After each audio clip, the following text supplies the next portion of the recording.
Hello everyone, we want to just invite you to take a peek at our new design here.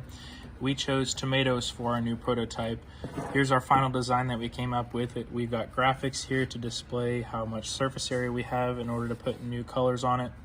The other feature that we added was being able to carry it with a handle throughout the store and open sides to help prevent the tomatoes from getting damaged.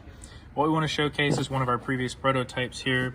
This is our ease of construction. So we designed it to have pre-folded glue tabs. They're perforated, so we have the ability to cut it out, have them pre-glued in the factory, and then ship them flat. We can send more this way.